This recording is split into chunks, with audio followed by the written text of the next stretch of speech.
Oh, of course, now there's a proper elevator. But that couldn't be in the last shot. Hey, look, a dev ball again, right in the center. Ammonia, it truly is a great relief to me that you came. I'll answer any questions you may have. Is there anything you wish to know?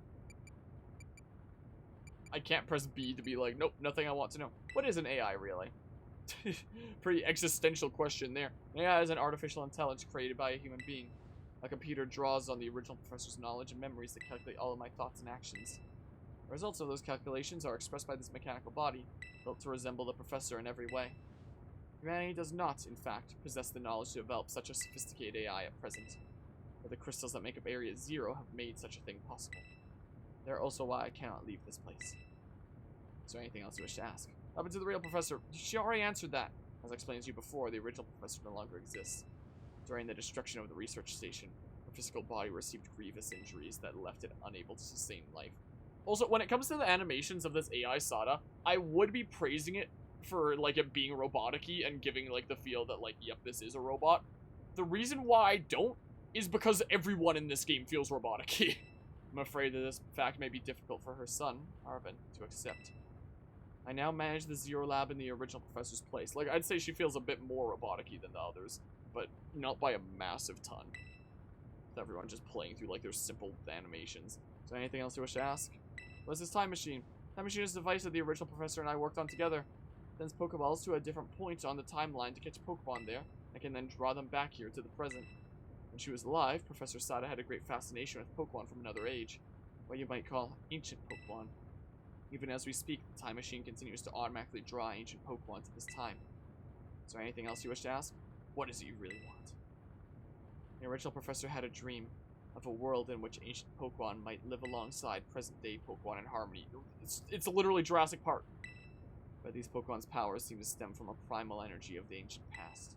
And this energy has proved too terrible. The very existence brings destruction to the ecological balance of this modern age. Yeah, doesn't take a biology expert to think, taking creatures from a completely different time period in the planet's history to, like, the current environment, and it's not gonna end up all hunky-dory and all super great and stuff? Who could have possibly foreseen this? The original professor would say that such destruction is a natural part of life. At present, the barrier around Area Zero is still working to keep the ancient Pokemon from escaping into the rest of Paldea.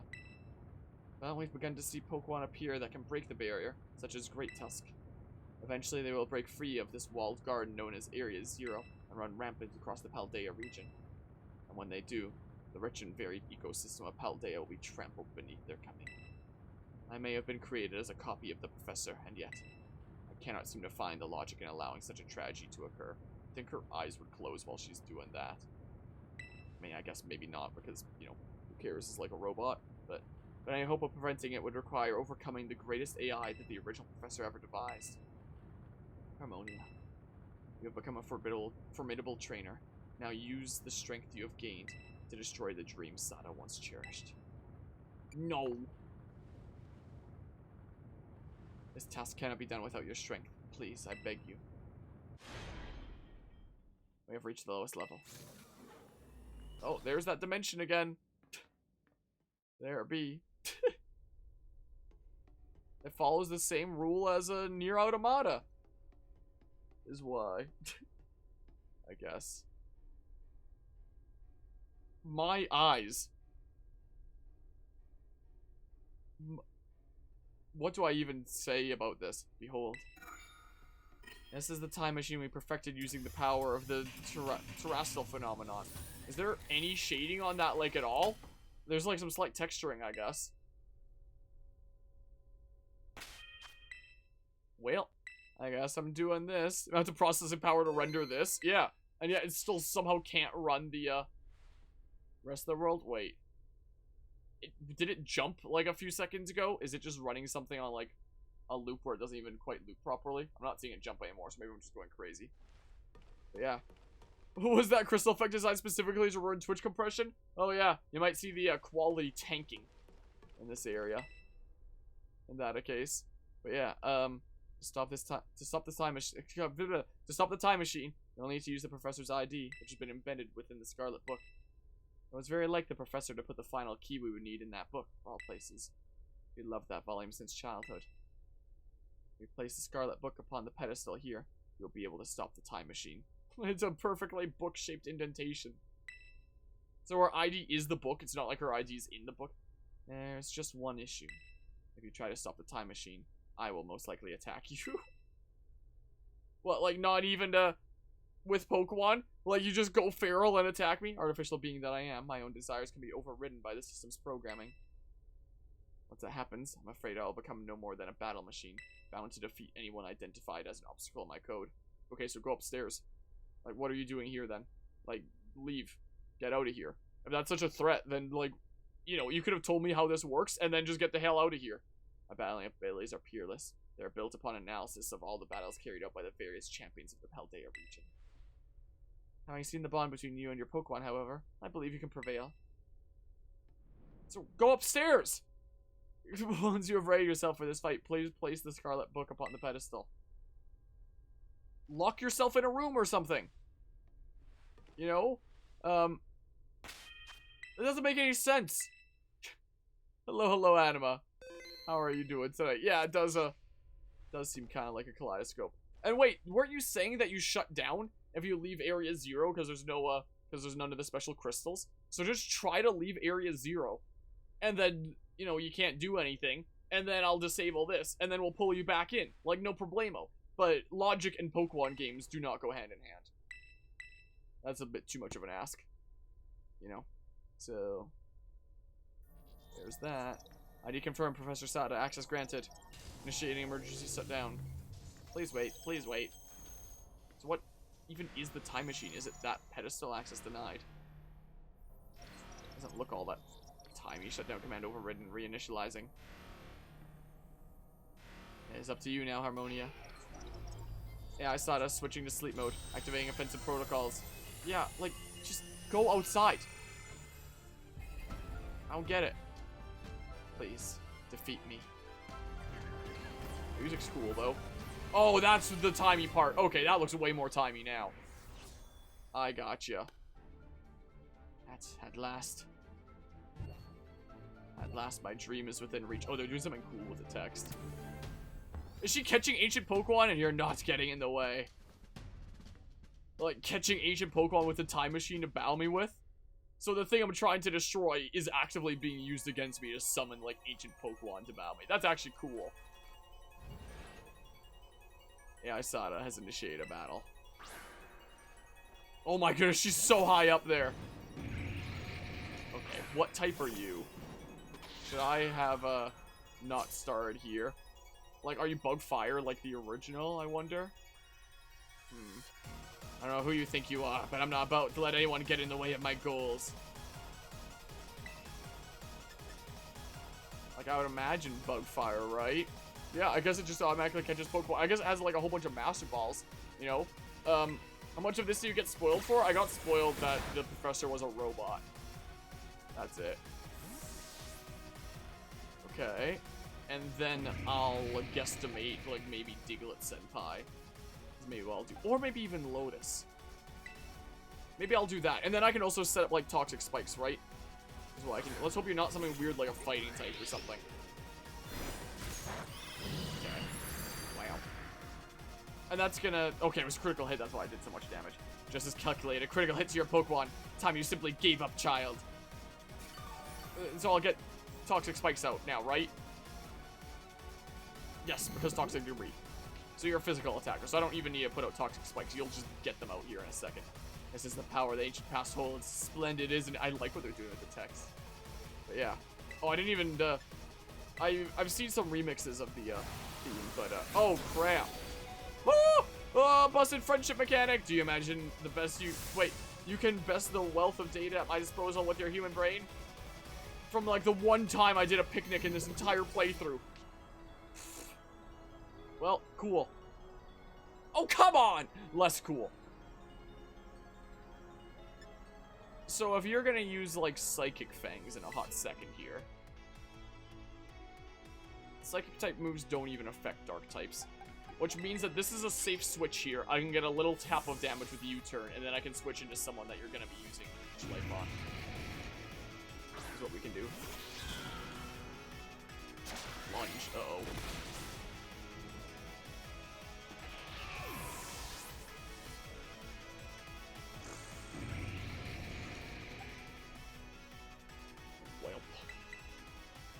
Welp. Doobie. Okay. So, let's see here. I'm faster. What type are you?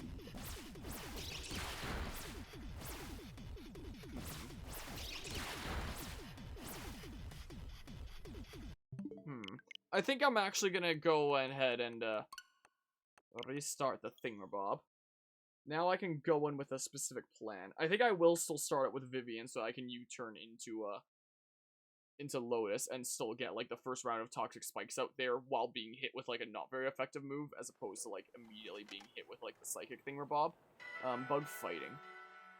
And I feel like this does warrant, you know, checking out what types they are and stuff like that. And yeah, they definitely are. Scarlet, Violet, I'll just say Professor Battle. So yeah, I'll start out the same way. Yeah, so place that. I wonder if I can skip the cutscene. Probably not. Probably not, right? So let's see here. So yeah, Slitherwing is bug fighting. And yeah, it's essentially like all the early on Pokemon that come out against us is what it seems like here. So yeah, I'll just have their types and stuff at the ready. Because yeah, there's some pretty weird types that I would not know off the top of my head. Alright. Switching to sleep mode, activating offensive protocols. Again, this battle makes no logical sense for like why she wouldn't just go outside. Like, or get deactivated or something like that. But in terms of the battle itself, it's actually pretty cool. Not gonna lie. It's actually pretty neat. So I wonder if each time I defeat one, she just like, you know, summons another from the past. Something like that. Not getting in the way. Hey you. Hey sweet doggy. Alright. Alright. Hi. Hi sweetie. You have a good day today? We had a nice long walk earlier today. I'm sure you enjoyed. But yeah. I mean, that's also a lot of Pokemon plots, you know. It's also the case. Oh, there's elevation weirdness. Just by a little smidge this time, not anything drastic, though. Oh, you think you are, but I'm not about to let anyone get in the way of my goals! But yeah. Yeah, it really could have been. But yeah, Buddha Bop. Only champion data is Kita that explains her tactics. Wait, what are her tactics? Buddha Bop. And then you're going to do something against Lotus that's not very effective because you're thinking that you're attacking Vivian. And we're going to get Toxic Debris out there. Yeah, it's fair enough. I think it seems not half bad. Attack fell, like I care. Okay. Okay. So yeah, bug fighting, this is the power that the Ancient Past holds. Splendid, isn't it? So you might use Lunge, you might use a Psychic type move. You'll probably use a Psychic type move, right? Lunge, Leech Life, Low Sweep, Zen Headbutt. If you use Low Sweep trying to get a type advantage on me here, that would be a type advantage on Vivian here too. So maybe I should just go for the Power Gem and hope I survive something weird that you do? Okay, I don't know why you did Lunge. You're weird. Okay, you're just gonna be a little bit of a weirdo doing that instead of a super effective attack. Alright, nice! And Toxic Debris means that, you know, all our Pokemon are gonna be slowly dying, assuming none of them are poison. None of them are poison, looking at the thingamabob there. Wait, I thought Bug was weak to Rock. Does Fighting resist Rock or something? I can do this for a smidge of damage if you're attacking physically. You know? But yeah. It only does show brief glimpses of clever ideas, even great attention to detail. Just because so rushed that they didn't have time to properly do it. Yeah. That's kind of how it feels. I think Slitherwing was hurt. And then, yeah, there's no reason to use Toxic Spikes. I like the music. I wish it was louder. It's kind of quiet. Imagine you can best the wealth of data at my disposal with your human brain. Like, I don't know. This battle theme just seems kind of quiet compared to the sound effects and stuff. But it's pretty cool. The actual theme itself. So, bug fighting, huh? So, I don't know. Maybe? I mean, I'm faster with Diglett Senpai, and Triple Dive might be enough, might be enough. Toby Fox track right here, is it for sure? Because it does kind of slap, I must say. It is a little bit of a slapper. Okay. Bam! Good job, Diglett Senpai. It's a really sad thing about modern Pokemon. It's not that they can't make a great game, it's that the higher-ups keep them from doing so. Yeah. Yeah. I can agree with that. I'm gonna send out Fluttermane. And Fluttermane is Ghost and Fairy Mischievous Thingerbob. So, like, I don't know, Rage Fist or something then? Because, yeah, you're a Ghost type. I can get hit with a Ghost type move, and you're probably gonna outspeed me. That's probably the case. So, I don't know. You know what? Sure, let's try this. Game Freak needs to make games that are not Pokemon. Timbo and Badass Elephant 2 1 Game Freak? Those games under their name? Or ones that could be there. They did make another non-Pokemon game on the Switch that came out in 2019. For anyone that isn't familiar with Little Town Hero. And Toby Fox also did the music for that Game Freak game. I never played Little Town Hero. Apparently the gameplay of it wasn't super great. But my goodness, the music of that is so dang good. I use the music of that game in Peculiar Potions sometimes. Sometimes here and there. Bam! It's modern JRPG curse. The music carries everything like Atlas. This is interesting. Child, do you actually understand ancient Pokemon's weaknesses? Yeah, I have the internet. It's a tab right there. I'm cheating a little bit. In that case, just getting some information there. It's on Xbox 2. Oh, interesting. But yeah. But not a big fan of Atlas then, apart from music. I want to see Game Freak get to a different console cycle. Console cycle, I mean like development cycle. Instead of a game every 3 years, 2 main lines per console, they should go to a game every 5 years, 1 mainline game per console with a proper remake. I'd be down for that, but they wouldn't have as much merchandise to sell if they did that. So Brute Bonnet is the, Among Us is what it is, which is Grass and Dark. So, I'm Grass and Dark too. Which means that I would probably resist anything that you could throw at me, right? While, you know, whittling you down with Play Rough, right?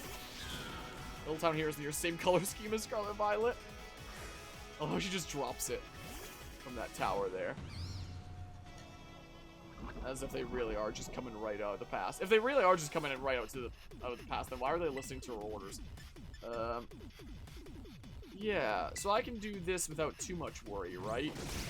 Like, it's not gonna do that much damage.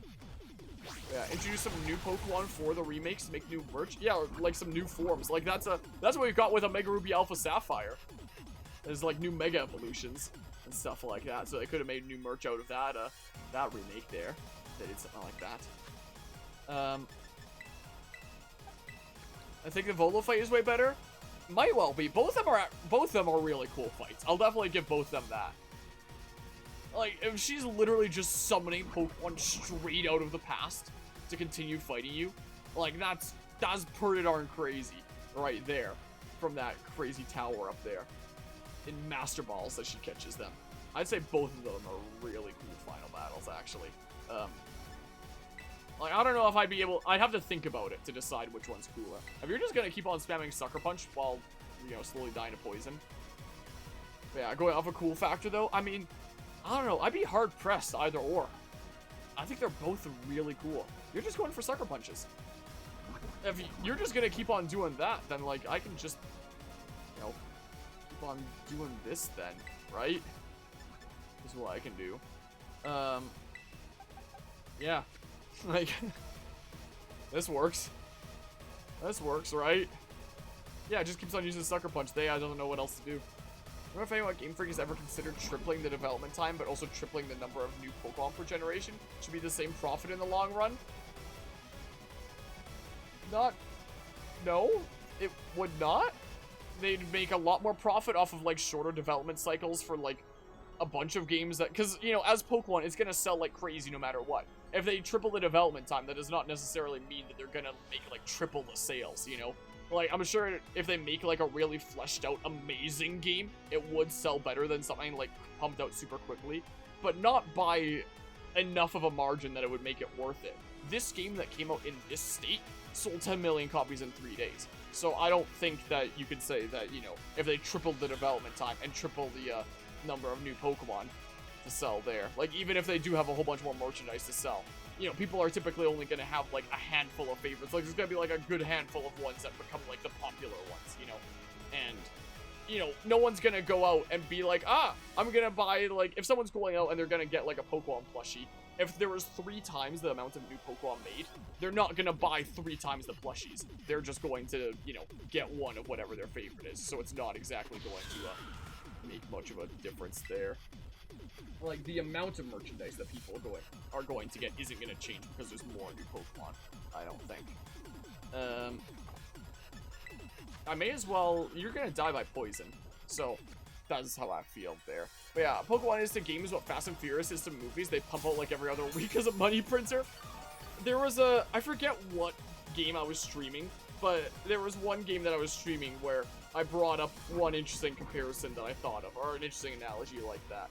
Where, maybe it was Persona that was shy about this anyway, but one day I came up with the analogy that Pokemon is to the gaming industry what McDonald's is to the fast food industry. Is what it feels like sometimes. So Screamtail is the Jigglypuff thing, and yeah, it's very psychic. So it's very psychic. Should I just, like, do this? Should I do this here? Mayhap? Go, Kirby! With that massive hammer. I saw it sent out Screamtail. I think I would like this battle a little bit more if before sending out a Pokemon, there was an animation of it, like, coming down from the time machine right into her hand, and then she drops it down. I think that would give some extra wow factor, like the initial Pokeball when she dropped down. If there was just, like, a short animation for all of them. Wow, really? Or it's like it drops down into her hand and then drops down. Critical hit to your Pokemon. Yeah, and McDonald's for lunch. Can't wait for the Mick Pokemon. I have a, I think it's somewhere here. I haven't found a good place for it yet. I have, like, McDonald's Pokemon thingamabob. This was from a few months ago. I saw that they were doing, like, a Pokemon thingamabob. So, on the way to university one day, I went by and picked it up, like, out of curiosity and being like, oh, I'll have that as, like, a little collector's item. So, it's a little box thingamabob that, what is like that. I don't know, you know, don't know what the best way to show it on the camera there is. But what it actually is like a little packet of like a few McDonald's TCG Pokemon cards. And it's like a little mini game with it where, where's the thingamabob? Where's the, oh, it's still in there. But there's like this weird spinner thing where, you spin it one way or another and see like what it lands on, like a particular stat, and it's like, oh, it landed on like the Pokedex number, or it landed on the health or something like that. And then the idea is like, oh, whichever thingamabob it landed on, you know, the person that has that card is the winner. Like, it's super simple like that. Just like, oh, it's on the, it landed on the health stat for the spinner. Well, who has the card that has like the most health? Alright, that person wins this round. Like, it's a super simple thingamabob like that. But yeah, it's meant to be like a 4-player game there, because it has the 4 additional game cards, and then you pass out the game cards, and it's like that. And, you know, Pokemon's no stranger to doing, you know, McDonald's toy kind of stuff like that. But yeah, I was curious about that. I picked it up, and that's what it is. I haven't opened the pack of cards. I've just left that as is. But yeah, it's just kind of there on my shelf right now, quite frankly. Well, maybe I'll set up Reflect for now, then. Is maybe what I'll do. What is it with these crits? But yeah, let's see here. Wow, Game of the Year. This is Elden Ring. Move over, honestly. Hello, Hawks. How are you doing today? Happy Meals are based off the Mario movie. Wait, there's gonna be ones that coming up based off the Mario movie here? Look, you're just slowly getting whittled down. Honestly, McDonald's and Pokemon team up for Pokemon toys on a yearly basis, so you won't be surprised if they actually put a McDonald's into a Pokemon game at this point. Imagine buying McNuggets in a Pokemon game. Hey, if it means higher quality game than paid promotion is no issue of yours. If it means the game gets more funding. I mean, you know, if the game got more funding, like if there's more money coming in, it would not be going into the game. It would be going into the higher-ups' pockets. Does this game seem like something that had a lot of money put into it? Because as the highest grossing media IP, they are not hurting for money that they could dump into these games. You know. These games aren't getting a lack of funding because, like, oh my goodness, they just don't have enough money. It's because most of it is game pocketed, you know. But yeah, I'm doing pretty alright. We're wrapping up the game here. I can't even see the Jigglypuff-like thing because the hammer's in the way. But yeah, I still have a Zekrom toy from McDonald's. I think I have the Reshiram one up there on my shelf, actually. You know, this fight oddly feels like Ultra Beast Luzamine, where it's just like a whole bunch of super powered up Pokemon that are continuing to be sent out. Alright, well, you're gonna outspeed me anyway, right? There's no point in me going for this. Yeah, I could have just healed with like a regular potion. Well, but yeah, I would think that despite its worldly interest, this Japanese company would not the centerpiece of Western corporation in a game. It probably would not. Then again, they did use a Western singer for the credits. Wow, I didn't even kill with that by the poison well. Oh yeah. Wait, so if we're gonna get the credits this stream, does that mean that I'm gonna get copyright stricken? Because we're gonna hear the Ed Sheeran theme. So this video is gonna get demonetized on YouTube later. Oh great, I can't wait. Is about to send out Sandy Shocks. Alright, that's the new Magneton. It's crazy that they have like a bunch of pre-evolutions rather than final form kind of thing above. But yeah, it's the Magneton. It's electric ground, apparently. So I don't think ground resists ground, so I could just do something like that. But I mean, electric does electric resist grass? Let me double check these things. These are types I don't use a whole lot in the past. Pokemon type matchups real quick. But yeah, probably need to mute the game during the credits. Oh, great. Let's see here. So in terms of ground, or not in terms of ground, in terms of electric, it doesn't resist water or grass. So like this should be fair game, is what it looks like according to that. Should be a-okay. It's the new Stunfisk, except it's Magneton. Alright. Look at that weird thing. Whoa! Why does the ancient Magneton have the privilege of still having like the red and blue markings on the end of the magnets? But the modern day Magneton, Magnemite, and Magnezone don't have that on their magnets until they actually light up. And even then it's just the front if it works by Legends Arceus rules. I'm so confused right now. That's so weird. Alright, well, whoa, that was weird flashiness there. Alright, yeah, we good. We good. So the typing of the final one is Dragon Dark. What, some sort of error has occurred here. Recalculating for critical damage. Dragon Dark, huh? So... Roaring Moon. I mean, if you're a dragon...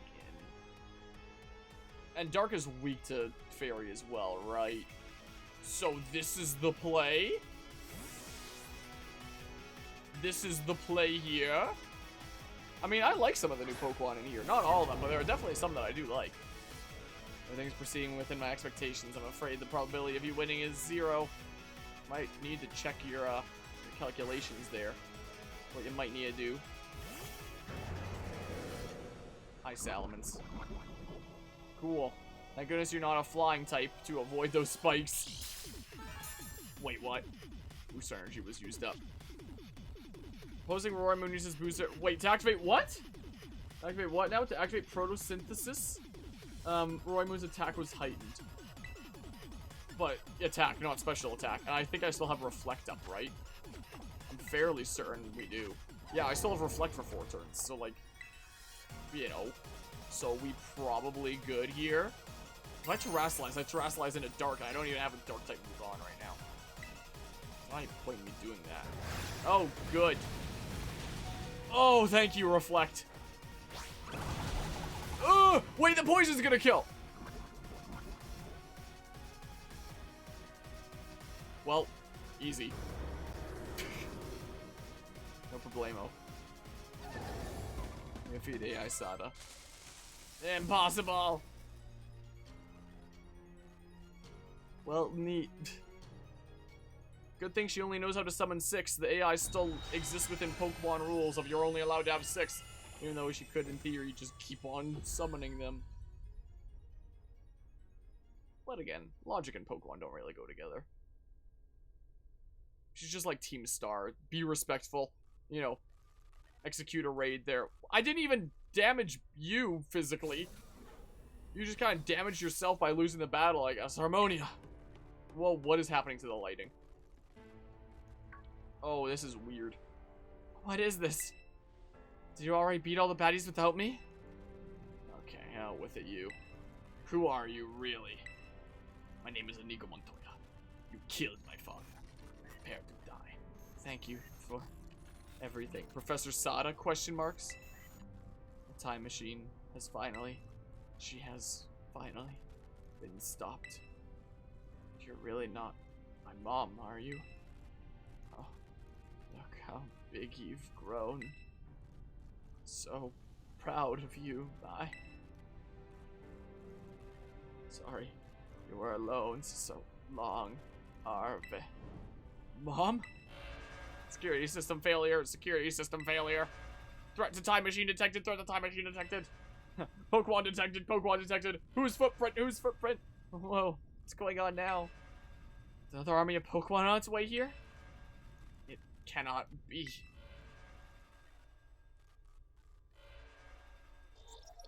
Obstacles preventing the time machine from performing as intended.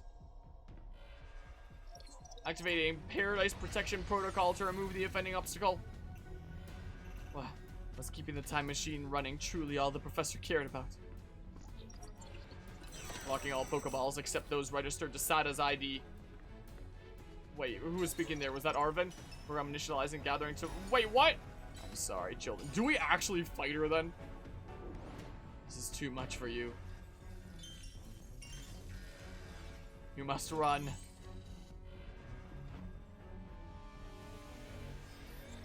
Yeah, I saw it. Disabled Paradise Protection Protocol initialized. What is this? Like the end game of Xenoblade Chronicles X right now? Specifically, Final Boss Part 3. You're not getting in my way. That's a red one. You're challenged by AIs. Whoa! Challenged by Paradise Protection Protocol. That was cool. Oh, okay.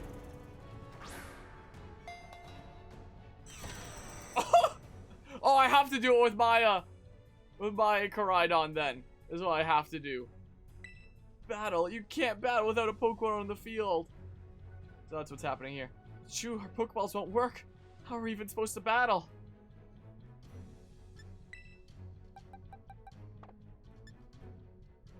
We run! Right away, put everyone else in danger. Koraidon's gonna come out. God, some crazy electrical signals jamming our Pokeballs. Even I can't get them open. Yeah, that's what I figured there.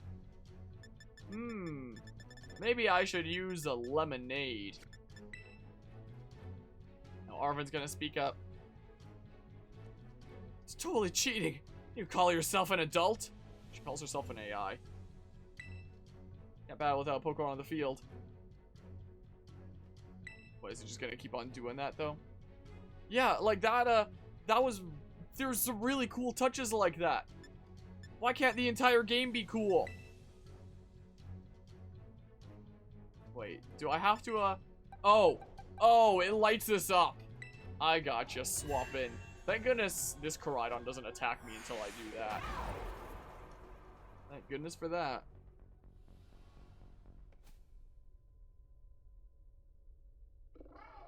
Whoa, it's a Pokeball Plus that I got for paying more than full price for Let's Go Pikachu and Eevee.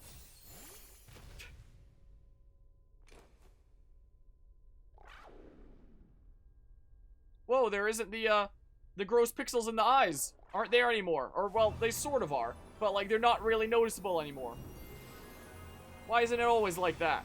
I guess because this is a higher quality cutscene. My goodness, this looks like something straight out of Kung Fu Panda 3. I can stand up now! It'd be a lot cooler if the form was actually different and not just standing up, but, there was no sound effect to that yell. Okay, well, the Ditto matchup. What the heck happened to the head just there? That, like, dipped like that.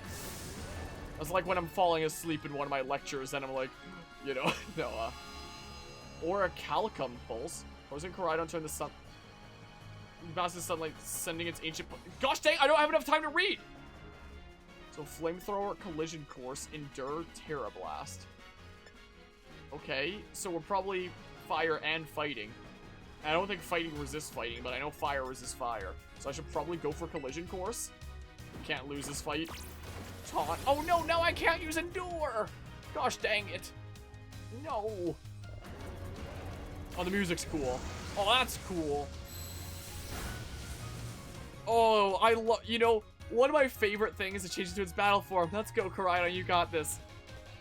One of my favorite things in video game music is when a game has some sort of a main theme that gets remixed into like an intense battle theme during the final boss.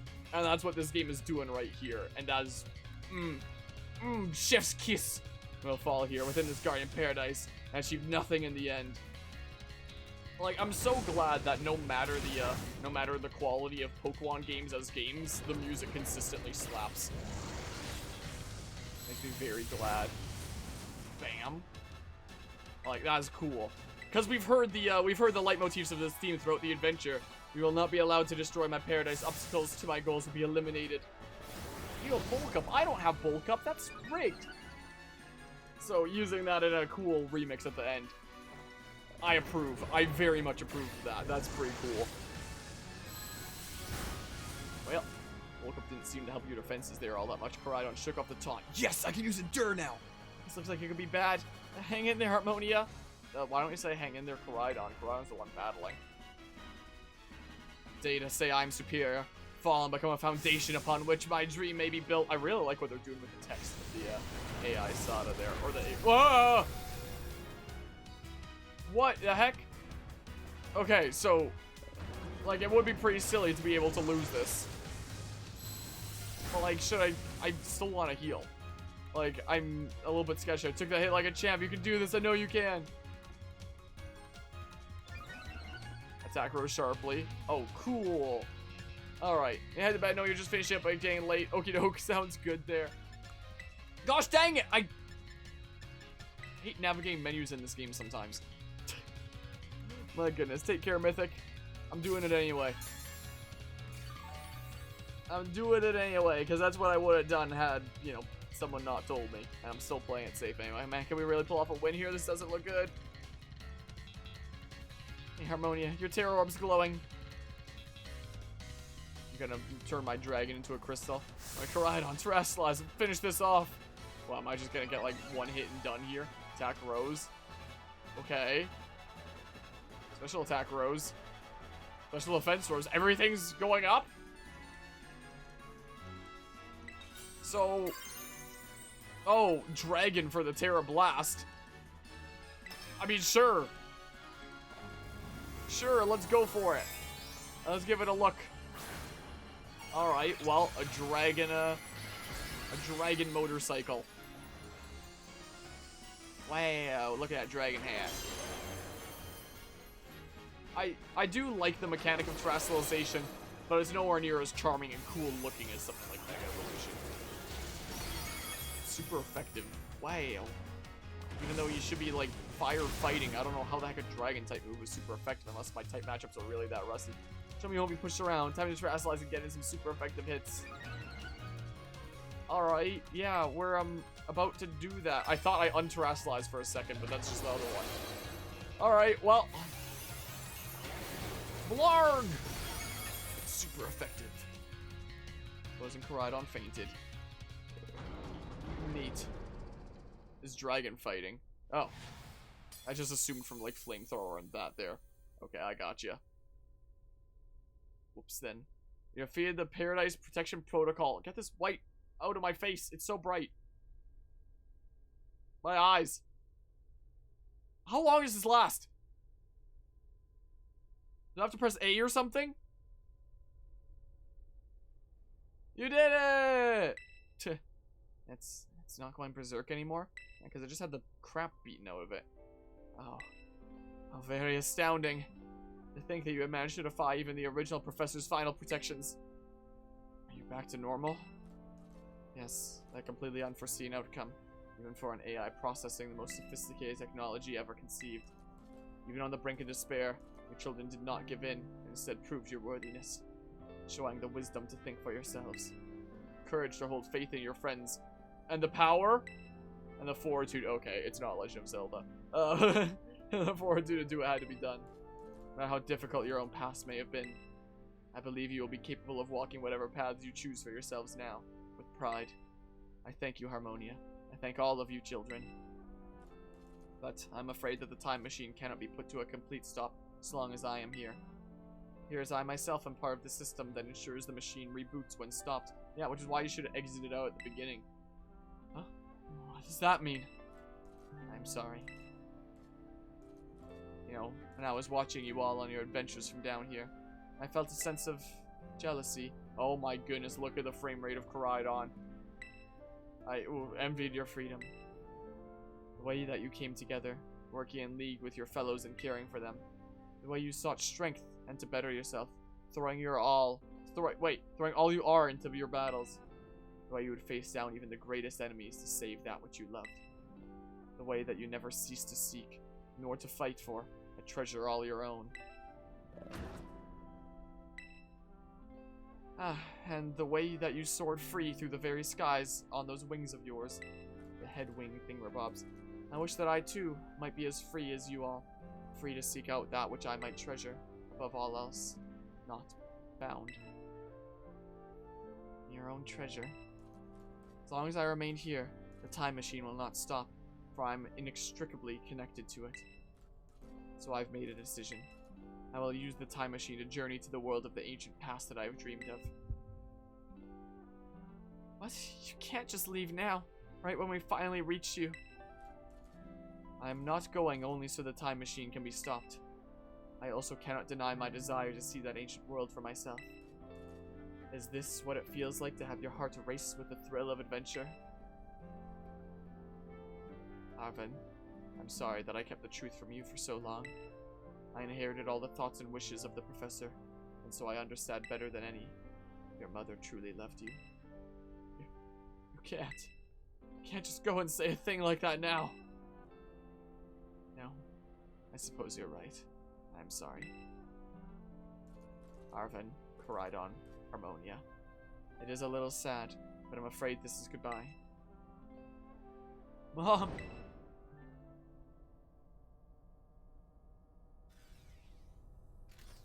Farewell, my free adventurers. I bid you adieu.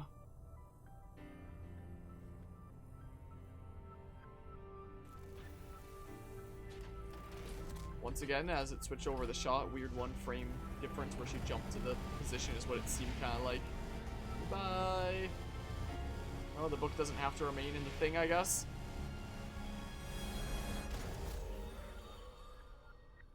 Away! One heck of a machine, huh?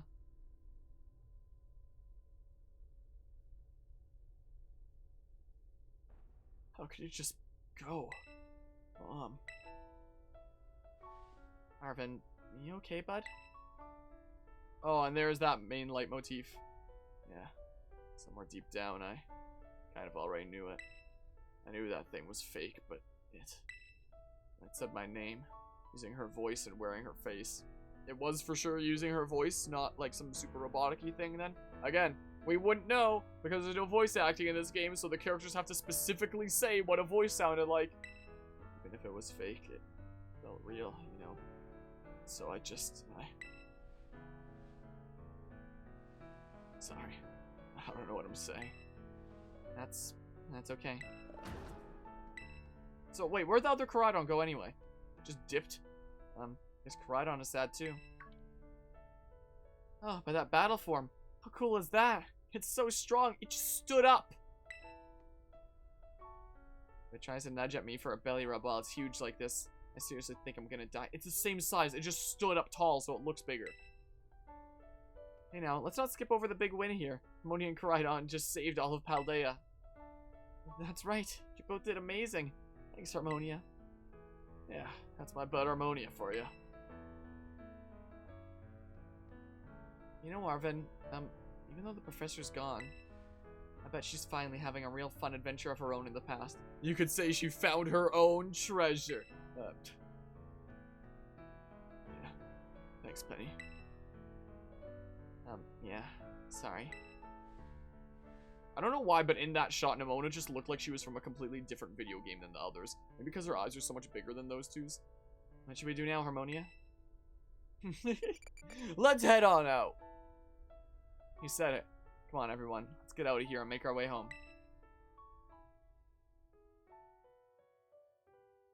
Alright, well.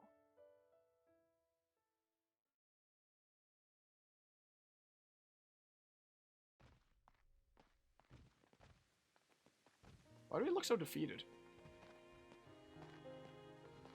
I guess sad because the professor vanished. I get why Arvin would be down. I don't know why the rest of us would be. Okay, everyone listen up. Who said what is it? Let's take the long road home. Get a little more fun out of this adventure. Who's saying I don't really... Is that Arvin? Sounds great. If we can load up on snacks first, I'm in. Music's really good, actually. Harmonia. Oh, you too.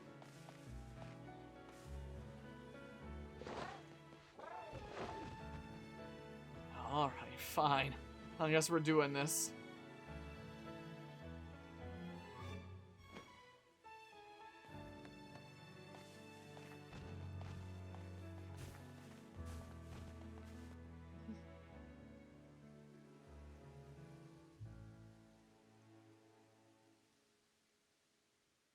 Alright, I guess that's the, That's it. Oh, I'm muting it. It's muted. Alright, we're gonna listen to something else while this is going on. Because it is probably a good call. Because, yeah, I don't have the mod that removes Sheeran. So, so there's that.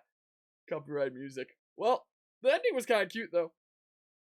It was definitely kind of cute. What are we gonna listen to in the meantime here? I don't know. Let's just go to, like, my, I don't know, my lo-fi playlist and put it on shuffle or something like that. Is what we can do. Let's go ahead and do that, actually. Sounds like a plan. Let's get some chill tunes going. Actually, here's some, yeah, there's some Pokemon tunes in the playlist. Let's do this. Here's the Lake Theme Lo-Fi Remix by Glitch X City, in case I forget to slap it in the description later. Yeah, the ending was cute. The ending was definitely cute. Again, like, the whole final encounter, it doesn't really make much sense if you think about it logically. Like, just leave. Just leave so that we don't have to fight you, you know? So, you know, it follows the typical Pokemon game format of, like, if you actually think about it, it doesn't make a whole lot of sense. It jumps through all these hoops to, you know, achieve the outcome that it specifically wants to. But yeah, was a cute ending there. I like the kind of touch about how, there's a part of Professor Sada still around, like, within, you know, the copy of her memories and stuff made there and such. What's a good volume level for this? Okay, maybe this is, like, too chill. Maybe this is, like, too relaxing. I need something a little bit more upbeat. We're going to Snivy's channel. We're not done with the game yet. I still need to showcase, like, the multiplayer and some things I don't have footage of. Like the school doing stuff there. Put on Snivy's tunes. Is what we're doing. Let's do some chilling with this. Some Pokemon tunes this away. That sounds like a good idea, right? Usually during the credits is when I give, like, my full review. Where would I even start? You know, I'll give my full review with the video essay later, but, like, the short version. Gameplay-wise, let's go through the 3 stories, for example. Okay, this is a little bit loud. The gym challenge was pretty typical. I kind of like the idea of having mini games before the gym challenge, but none of them were really all that great. Most of them, you know, played about as well as they looked like they did. The worst one was probably, like, the rhythm game by the Psychic Gym. You know, there wasn't a whole lot of enjoyment I got from any of the actual mini games, except I liked Larry's. Like the, you know, even if it's one that didn't make a whole lot of logical sense in terms of, like, how many people would be able to challenge him. I did actually like the minigame before the normal gym, and I actually ended up liking the electric type one. I actually liked Iono's ones, because it felt like a self-aware jab at, you know, those kinds of influencers and the people that, like, obsess over them. Like, I felt like it was actively making fun of them in a self-aware joke, and I actually got a lot of enjoyment out of that. So, there's that.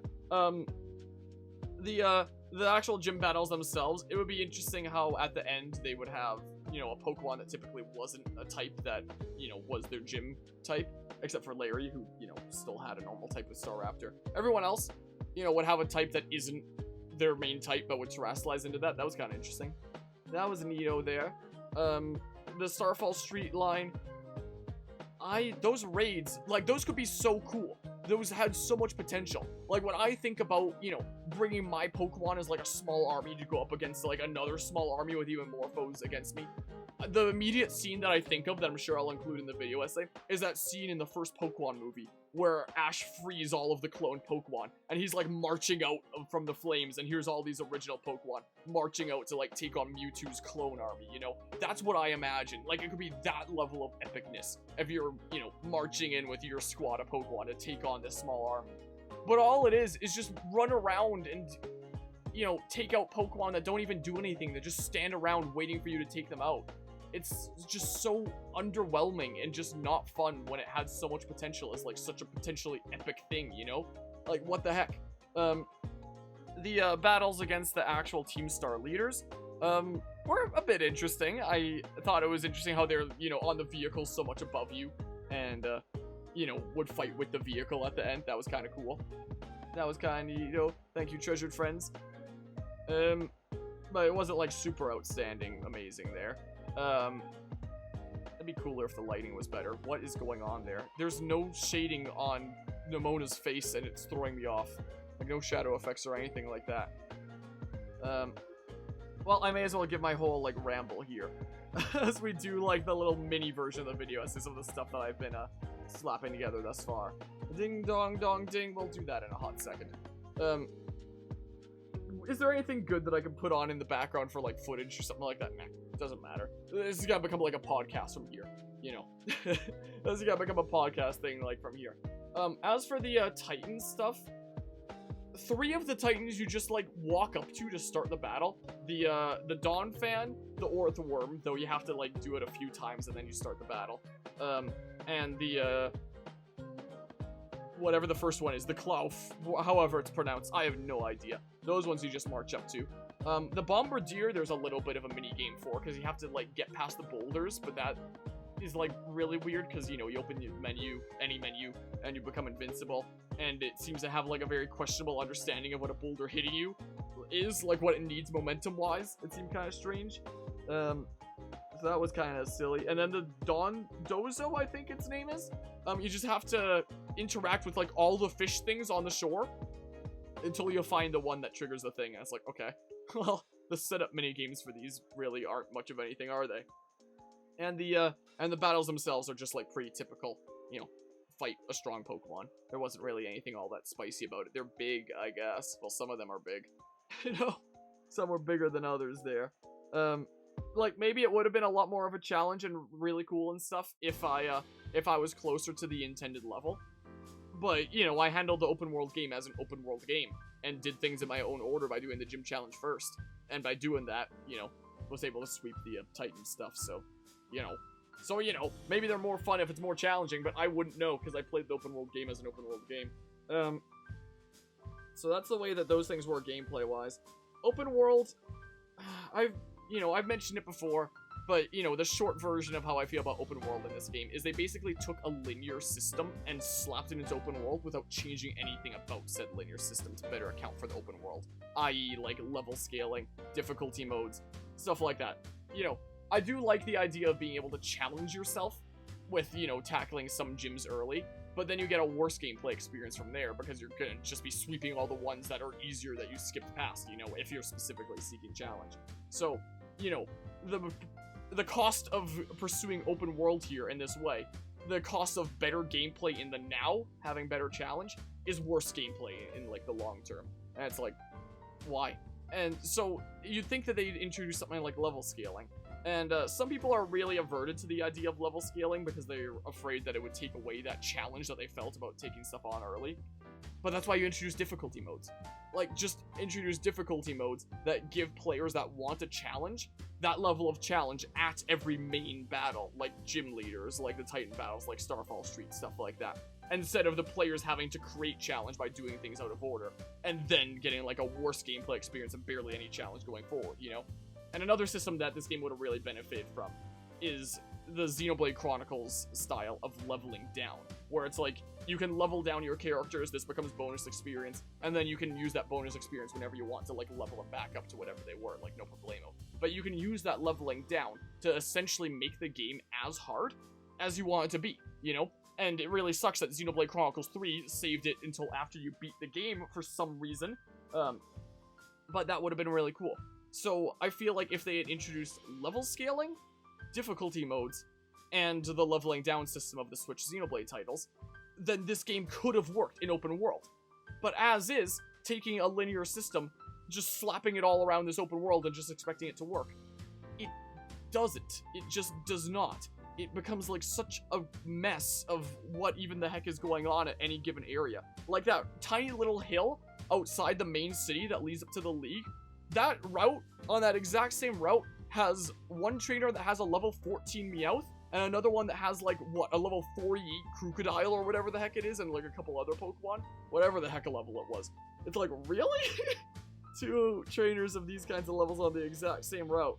It just feels like such a mystery around the world there. The mapping is, not super great itself. That's something that I wrote a little bit about in, like, the video essay script, where it's like, you can zoom out the map all the way, and then you move your cursor over to this thing you want to do, but then you zoom back in, but it just teleports your cursor back to, like, where you were before, so now you have to, like,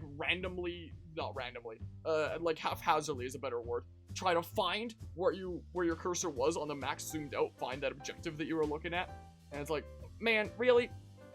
Really? The map is definitely not all that great there. The music definitely slapped. Some themes were better than others. I wouldn't say that it was like a standout masterpiece of a soundtrack, but it definitely slapped in some areas. I definitely say I enjoyed the soundtrack of this game. Is there anything else big gameplay-wise? Like, I will be going through, like, all the things that I want to talk about gameplay-wise in the video essay. They don't necessarily need to be talked about here. Those are the big ones, I believe. Oh, interacting with Pokemon is a big one. You know how Legends Arceus introduced, like, all those cool new ways that you can interact with Pokemon in the world? Isn't it neat that the immediate next game is like, yeah, let's just take all those and, you know, throw them in the trash and go back to, like, the Sword and Shield style where you just run into a Pokemon and then it initiates a battle and that's all you can do.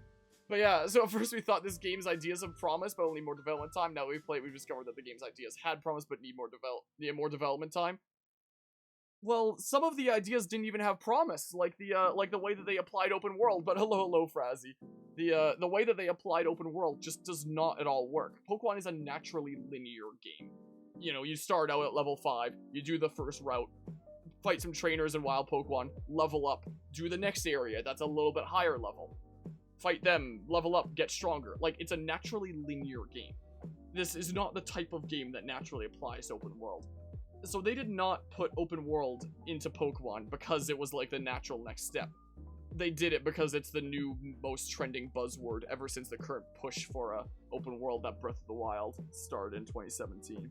You know, the #1 buzzword to sell units after Pokemon is open world. So even though open world doesn't actually make any sense in this game, it was slapped in so that they could, you know, market open world Pokemon, and it worked. 10 million units in 3 days. You know, it absolutely worked out for them, even though the open world of this game doesn't actually make a whole lot of sense there. The example that I draw in the video essay script that I've made thus far is I compare it to Snake's Revenge, the 1990s Metal Gear sequel that was made independently of Kojima. Konami had made it, and this was before Kojima released his, like, Metal Gear 2 Solid Snake, and it was released exclusively in the West. And in Snake's Revenge, Snake's not actually getting revenge for anything at all. They just slapped revenge in the title because they thought that revenge was a cool buzzword to sell units in the West in the early 90s. is the case. So I would say that Pokemon Scarlet and Violet is probably the worst open world game I've ever played, just like Snake's Revenge is the worst revenge story I've ever heard. That's essentially what I was, like, recently typing away at in my script that I've been writing recently. So, you know, a little bit of spoilers for video essay there in that case. Should trainers never force you into battle count as a con? It depends on how you use it. You know, Like, if you're gonna use it in a creative way to, like, incite player choice, like, do I want to, you know, try to get past this Dudo to get this item, or do I want to avoid them for now, then, like, sure, it can be a con. It can be a pro if you're just trying to explore around the region and stuff, but, you know, it's also going to remain a mystery what level they are, considering, as mentioned earlier, there's a kid with a level 14 Meowth on the same route as someone with, like, a level 48 or 58 or whatever Krokorok? I don't even know. Crocodile, that, I think. I was saying the middle evolution one. And it's like, wow, this feels pretty random and weird. You know? Like, I know it's the route approaching the league, but it's still a little bit strange. I just see. So there's that. The ride Pokemon, Koraidon / Miraidon, is pretty fun. Feels a little bit clunky, and the fact that pressing B lags the frame rate like crazy, it's like, wow, that's really not all that great, is it? That's certainly a situation. In terms of the visuals, I think that this is the second worst looking Switch game I've ever played, I would say. Like, my goodness. I've been looking back at some of the gameplay of Pokemon Sword and Shield recently to, like, refresh myself. And, you know, there are some areas of that game that don't look great. Like, I won't deny that. But generally, the game had, like, a charm, a very clear art style and direction that they were going for. And generally, the game looked good. Maybe, you know, it kept you stuck on, like, very narrow routes that it was looking good along. But it still generally looked good and like something that you would see on Switch hardware. This looks like it's an alpha version, or like a beta version, whatever the heck. Some early development version that they haven't set things up right on yet. Like, they haven't put on high quality textures, they haven't, you know, adjusted the lighting to work in a reasonable way. My goodness, it is crazy. And as for, like, the frame rate and the performance, they did about, like, every trick in the book to try and increase the performance of this game. Like, decrease the frame rate of anybody that's more than a few feet from you, for example. And they do it to such ludicrous degrees, because most games that will decrease the frame rate or resolution of distant entities will do so in a way that they're distant enough that you don't typically notice. Whereas Pokemon Scarlet and Violet, for them to be, like, normal frame rate, you need to be, like, right beside them. You can't, or else their frame rate is just gonna tank. Like, it's very noticeable, and it very much takes you out of the experience. Same with the Poppin. Poppin is absolutely atrocious. Like, this, I was petting you, and I got a bunch of shed fur, and then it got on my face. You shed a whole lot. You know that? You know, oh my goodness, where do I even keep on going with the visuals here? The stuff with Area Zero at the end and how bright white that was, in addition to the game itself just not looking all that great, I genuinely felt like a little bit nauseous in Area Zero there. Like, it was really throwing me off. You know, if I wasn't doing a stream on this game, I would probably close the game right there, being like, I can't look at this. Like, it genuinely hurts my eyes, you know? Right, Bowser, so and Slugsy? I've heard a little bit about that. I hear that they're a lot better than Sword and Shield, though. I'm gonna have to, like, you know, hop into some more raids and be trying them out to get, like, a proper opinion on that. But yeah, the game is really, really ugly. And it's so weird because there's things in the game that do look good. Like the human models, for example, look great. Some of the Pokemon models look really good. Not all of them. Especially if you're at a little bit of distance. If you're at a little bit of distance, they look like garbage. But if you're right next to them, the Pokemon models actually look really good. And so it's so weird seeing all these aspects that do look good surrounded by a game that looks so bad. And the fact that they took all these performance-enhancing tricks, like decreasing the frame rate of distant entities, to such, like, a gross over-exaggeration to what you'd see in any other game, and the game still doesn't run well, just tells you, like, how poorly programmed this game is at its core. Like, I think if you wanted to really, really fix the performance problems of this game, you would either need to put it on much more powerful hardware, like a freaking gaming PC, or you would need to rework the game from the ground up. And it's evident on the Switch that there are games that can, you know, have beautiful worlds and be really, really fleshed out, and be absolute optimization masterpieces on the gaming tablet. But this just ain't it. My goodness, it feels like it was made in a game jam. It feels like it was either made in a game jam or I just play tested like their early version that's still like a year or two out from release, is what it feels like. But, you know, this early release version sells 10 million units in 3 days, so they don't have any reason to change anything. So, there's that. In terms of the story, I guess we'll start with the gym leader challenge, the one with Nimona, it's not the Path of Legends, is it Path of Legends or whatever, the gym leader challenge, the league challenge thingamabob there. I do like how they did something different with Nimona's character that we haven't seen in previous Rivals, namely that she's already a champion and she really wants to have a fellow, like, buddy that can be, like, champion pals with her and have someone be her equal. But at face value, she's the same as, like, the past couple Rivals of Hop and How, where it's just like, oh yeah, they just want to be your friend, and they'll choose the Pokemon that you actually have an advantage against and stuff like that, and they just want to be best friends with you. I guess you could argue that was also kind of like that in Gen 6, sorta. But anyway, at the surface level, it's that same thing. There's a new hidden depth here, with the whole champion plotline and her wanting to be able to truly face an equal. But it's hard to appreciate it when at surface level, it's the same thing that I've experienced in the past couple of games, It's harder to appreciate that new depth that we haven't seen before. And it's the same kind of situation with Team Star, where, Team Star did something that we haven't seen in the series before, where it's like, they were the victims, and they, it goes to show how, these things can create a cycle, and they get made out to be the bullies, and, then people want to take revenge on Team Star, and yada yada, and then maybe the people that did that become, like, the new bullies, and the new bad guys, and stuff like that, and it just becomes, like, a never-ending cycle there.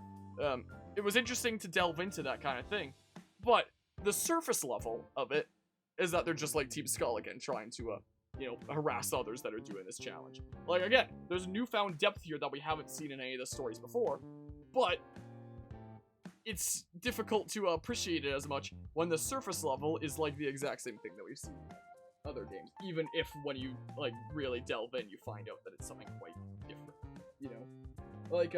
Like, there are absolutely games that, can really wow you with subverting expectations by giving you something that you're familiar with, and then spinning it in a completely different way. A really good example of this is the 5th case in the 2nd Phoenix Wright game, where, in all the Phoenix Wright cases up to this point, your client would always be innocent, you would always have to prove somebody else guilty, it was always this same format. Whereas that case turns it on its head by being like, nope, the person you're defending is guilty, he's pretty darn messed up, and, how the heck are you going to, get him convicted when you need him to not be convicted, or else one of your best friendos that's being held hostage gets the axe, or whatever the heck.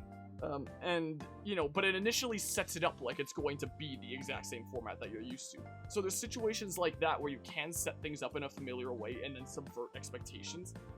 But, Pokemon is one of those series where it's like, people are always on about, like, man, we want to taste something different, we want to try something different than what we've seen before, and that's why this open world game probably sold as well as it did, is one of the reasons why. So, to surface level go back to something that we've seen before, it just feels unconventional, kind of strange. You have a good taste in Phoenix Wright cases? I'd love to play the Phoenix Wright games on this channel one day, they're hella fun. But, that's a topic for another day there.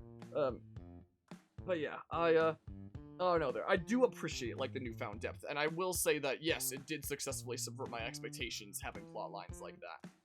But, I kind of went into this game with low motivation, because it's like, Nimona's the exact same as Hop and How. Team Star is the exact same as Team Skull.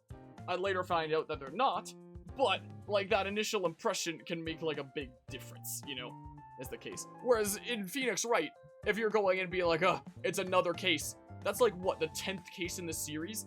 If you were genuinely going like, this thing again, why would you have played up to that far? It doesn't make sense, So, a bit of a different situation there. Anyway, so I appreciate the depth of Nimona, but, I feel like it could have been handled a bit better. I would have preferred the rival, just in general, to be like a type of character that we hadn't seen before overall, instead of just this one specific aspect of her. We were discussing this during a previous stream, where I thought it would be really cool if, rather than her just being like, oh, this child who's never done Pokemon in their life, yeah, they're totally gonna become, like, a new champion and, like, my equal. I'm totally gonna hype them up and see if they can do it when you've given, like, no indication that you can. If instead, she took things more logically and is like, you're not gonna match me. And maybe she was, like, you know, not maybe as jerky as something like the very first rival or anything like that, but just kind of played you off and like, you're not worth her time and stuff like that. But as you start to get stronger, it's like, build some intrigue here. She's starting to get a bit intrigued with you. Like, huh, you're actually starting to get some interesting things going here. And then once you defeat her, it's like, wow, you were actually able to achieve this thing that she was starting to begin to believe that maybe you'd be able to do. You know, I think that would be really cool. That would be really cool, and that'd be like something that we hadn't seen in the series up to this point. You know, that would be neato there. But yeah, there's also a lot of things in the story where if you think about it, it doesn't make any sense. Like Nimona thinking that you're totally gonna become a champion to rival her when you've never done Pokemon before. Like Team Star's whole situation with their rules at the end, where it's just like, oh, we all got defeated, so we all gotta step down as leader. But apparently Clavel has the authority in the Team Star rule set to say like, nope, you all can stay together. It's like, what? Huh? I thought that goes against Team Star's rules, and that's the whole reason that we got up to this plot point in the first place. Or the stuff with the AI Sada at the end, where it's like, oh, I'm part of the system, I'm going to attack you if you try to destroy the system. Then leave. Then go. Then get out of here. You know? Like, why stick around and fight me? It's like you're trying to sandbag me here. You know? So there's a lot of plot points that don't really make a whole lot of sense. It kind of felt like a Xenoblade Chronicles 3, but, you know, not as great there. Because I really like Xenoblade Chronicles 1 and 2. 3 I like, but it felt very much in the plot of 3 like they made the end goal in mind, and then just figured, like, what kind of narrative hoops can we jump through to make sure that exact outcome happens? That's the plot of Scarlet and Violet as well, you know?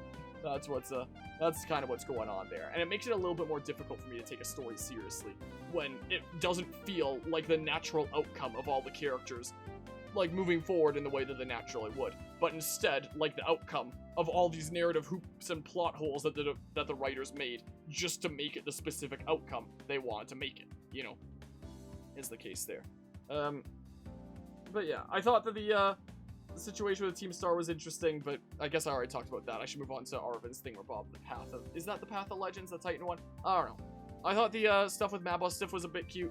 It's kind of difficult to take it seriously with the dev ball, awful lighting, cutscene weirdness going on in those caves, but, you know, generally, it was pretty cute.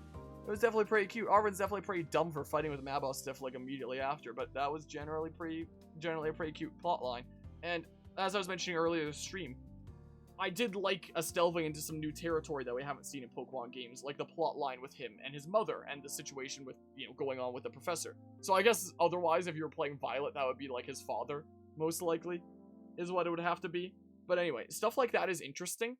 But the problem with so many Pokemon games, as I was mentioning earlier in the stream, is rather than taking the rule of, you know, show, don't tell, they just explain everything out in text, and that's it, without ever showing you any cutscenes that show emotion. Like, they showed some with, like, him, you know, healing up Mabostiff, but we never saw any of, like, this past that he describes. He just, like, exposition dumps as, you know, some writer furiously taps away at their keyboard, and we just have to try and visualize it as best we can, because the game never actually shows us this. We just have to take the game's word for it. So, you know, I would have much preferred, like, a Xenoblade-style approach, where there's so much visual storytelling going on, you know? I would have much preferred that, because the story's not going to be as memorable when it's just exposition dump like that. And a lot of the plot holes kind of stem from the fact that they do all this exposition dumping, being like, ah, that's enough information, they'll try and piece it together, but when you actually try and piece it together, it's like, wait, that doesn't actually make any sense.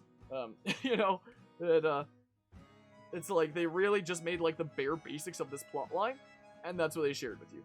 You know, if a game was really, really focused on its story, like, let's say a game was focused on a plot point of, you know, this kid was neglected by his parents growing up, and, you know, felt very secluded and alone. A game very focused on storytelling would show that in a lot of creative ways. They would show, like, the pains that he's still harboring. They would show, like, some scenes from back then that, through visual storytelling, would show him being neglected. But this game is just, like, Arvin saying, yeah, I was neglected as a kid. Done. You know, that's it. That's the plot point. That's it. Established. That's it explored. It never takes the time to explore it. It just gives you the time. The only time it gives is to say that it's a thing that happened, but never explore it. in any meaningful way, like you'd see in a more story-centered game. I know that Pokemon's never exactly been famous for its stories, unless you count the Mystery Dungeon games, but, you know, it feels like such a shame when you have plot points like that that actually do have some potential, and could actually be really intriguing to explore, but the game never even attempts to actually explore it. It just is like, yep, this is a plot point. Make of it what you will. You know, that's it. You know, and there's that. Is there anything else to talk about with this game? Again, I'll do, like, my full thoughts in, like, the video essay that's in progress. So, you know, maybe I shouldn't spoil too much of that. But yeah, let's see here. Did Armin ever try using Revival Herb? Because so many Poke anime have that plot, and most of them resolved with Revival Herb. I don't know if he tried that. But anyway, that's, like, the short kind of version there, I guess. So, I mean, overall, in terms of what I thought about this game, it had some interesting things in there that I was intrigued about. The music slapped. But the things that were in there that I was intrigued about were never truly explored. And everything else just felt like selling it for the novelty of Pokemon and for the novelty of open world without taking any time to really flesh it out and make it work in a meaningful way, is the impression that I got. That's basically what I think about this game. So overall, did I like the game? No, not really. Again, there are some aspects that I do like, but overall, no, not really. And the last several games, like, for a comparison, Sword and Shield, I liked, I didn't love, but, you know, I liked it. Like, in hindsight, maybe I don't like it as much when I took the time to really be like, huh, that's, yeah. You know, BDSP I really, really didn't like. Legends Arceus, I kinda liked, but, you know, it just, the quality was so lacking as well that I had a hard time being able to get behind it and defend it, but, you know, I still generally liked it more than dislike. This, I was not a big fan of this, I was not exactly a big fan of this game. Not particularly. I'd rather go out and play, like, literally any other open world game. So, you know. Wah. So, in conclusion, can I say that this game is a masterpiece 10 out of 10? No. I'm straight. I'm not capable of sucking that much dick. Okay, we're done with the music. Let's go back into the game. But yeah, let's just see here. I mean, when people ask if a game is good, there's the it was fun answer, then there's it had lots of artistic merit answer, and it's gotta fall somewhere in between. Yeah, that's fair there. Hold on, do we want to see what's happening with, like, wrapping up here and then maybe switch to another video game calling students to the director's office? Yes. Oh, I can unmute the game now. Master Harmonia, Miss Demona, Master Arvin, and Miss Penny. Urkava would like to see you in his office. Is this gonna be like its own part at this point?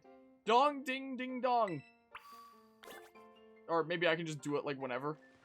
Do it at like beginning of next session. I mean, if I do like beginning of next session, I might do like multiplayer stuff. Potentially. Yeah, definitely can't say it was unsuccessful. Definitely can't deny the success of it.